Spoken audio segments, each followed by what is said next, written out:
السلام علیکم دوستوں، امید ہے آپ خیریت سے ہوں گے۔ اس دنیا میں انسان کو بہت سی پریشانیاں اور محرومیاں لاحق ہیں۔ اس دنیا میں نہ محروم انسانوں کی گنتی ممکن ہے، نہ محرومیوں ہی کا شکار ہو سکتا ہے۔ ہزاروں حسرتیں پورے ہونے کے بعد بھی آدمی یہی کہتا ہے، بہت نکلے میرے ارمان لیکن پھر بھی کم نکلے۔ اور یہ حقیقت ہے کہ کوئی ایک شخص بھی ایسا نہیں ہے جو کسی نہ کسی چیز سے محروم نہ ہو۔ کون ہوگا جس سے اپنی محرومی پر افسوس نہ ہو اور وہ شب و روز کوشاں نہ ہو کہ اس کی محرومی کا کسی طریقے خاتمہ ہو۔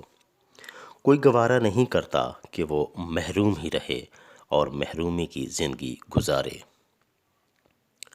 مگر محرومیوں کی اس بھیڑ میں بدترین قسم کا محروم وہ ہے جو اپنے مخلص دوستوں اور ساتھیوں کی نصیحت و فرمائش اور تذکیر و تنقید سے محروم ہے۔ اس لیے نہیں کہ اسے ایسے ساتھی اور ایسے مخلص رفقائے سفر مہیا نہیں ہیں جو اس کو یاد دہانی کرتے رہیں اور غلطیوں پر اسے ٹوک کر صحیح سمت سفر بتاتے رہیں، بلکہ اس کی محرومی کی وجہ یہ غلط ظن ہے کہ وہ ان سب سے بلند ہے اور ان کی نصیحت و فرمائش اور تذکیر و یاد دہانی سے بالاتر ہے۔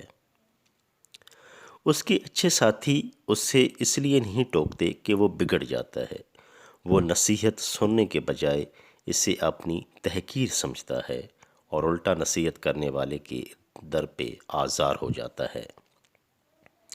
اس کے ہمدرد اسے بار بار ٹھوکریں کھاتے دیکھتے ہیں، بھٹکتا ہوا محسوس کرتے ہیں، کڑتے ہیں، لیکن اس کی بد مزاجی، کبر نفس اور برے طرز عمل کی وجہ سے مفید نہیں سمجھتے کہ اسے توجہ دلائیں۔ خیر خواہی کا جذبہ انہیں بار بار اکساتا ہے، لیکن وہ بار بار ہمت کرنے کے باوجود اس لیے رک جاتے ہیں کہ انہیں حق کے نصیحت و خیر خواہی ادا کرنے میں مزید نقصان کا اندیشہ ہوتا ہے۔ کتنی عبرتناک ہے یہ بد مزاجی، اور کیسا بدترین محروم ہے وہ شخص جس کے مخلص ساتھی اس کو بھلی بات بتانے اور صحیح بات کی طرف متوجہ کرنے سے بھی کترانے لگیں۔ اس کے دوست ہی اس سے نفرت کا اظہار کرنے لگیں۔ کون نہیں چاہتا کہ اس کی محرومی دور ہو، لیکن محرومی کو دور کرنے کی کوشش وہی شخص تو کرے گا جس کو اپنے محروم ہونے کا احساس ہو۔ جس شخص کو اپنی محرومی کا شعور ہی نہ ہو، وہ محرومی سے بچنے کی فکر و کوشش کیسے کر سکتا ہے؟ دوستوں کی نصیحت اور فہمائش سے محروم انسان کی محرومی کا ایک دردناک پہلو یہ بھی ہے کہ اس کو اپنے محروم ہونے کا شعور ہی نہیں ہوتا۔ آپ اگر اسے اس طرف متوجہ کریں تو اس یاد دہانی کو بھی اپنی تحقیر تصور کرتا ہے اور اپنی روش پر غور کرنے کے بجائے وہ دوسروں کا مذاق اڑاتا ہے۔ اس کو ہر ایک اپنے سے کم عقل اور کم مرتبہ نظر آتا ہے اور کسی کو بھی وہ اس لائق نہیں سمجھتا کہ وہ اس کے کسی عمل پر احتساب کرے۔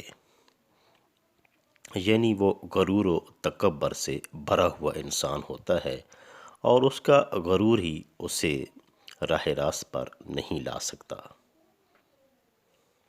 دوستو، اگر خدا نخواستہ آپ میں بھی اس طرح کی کچھ چیزیں پائی جاتی ہیں، آپ کا کردار بھی اس طرح کا ہے، آپ کی سوچ بھی اس طرح کی ہے، تو خدا را اپنی حالت زار پر رحم کھائیے۔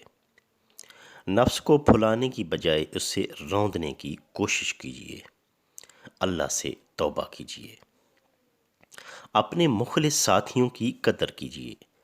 یہ اگر آپ کو متوجہ کریں تو ان کا احسان مانیے، ان کے حوصلے بڑھائیے، ان کے مشوروں پر اخلاص کے ساتھ غور کیجیے۔ ان کو جھڑکنے اور الزامی جواب دینے کی بجائے ان کی باتیں خندۂ پیشانی سے سنیں۔ ان کی نصیحتوں، مشوروں اور تنقید کو اللہ کا انعام تصور کیجیے۔ آپ کے دوست اور ساتھی دراصل آپ کا آئینہ ہیں۔ ان کے تعاون کے بغیر نہ آپ اپنے اخلاقی اور روحانی عیوب کو دور کر سکتے ہیں اور نہ اس راہ میں آگے بڑھ سکتے ہیں۔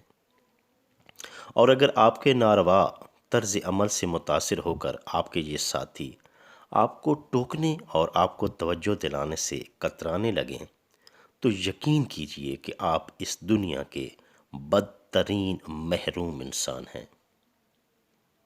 اللہ تعالیٰ سے دعا ہے کہ اللہ پاک ہمیں سیدھے راستے پر چلنے کی توفیق رفیق عطا فرمائے۔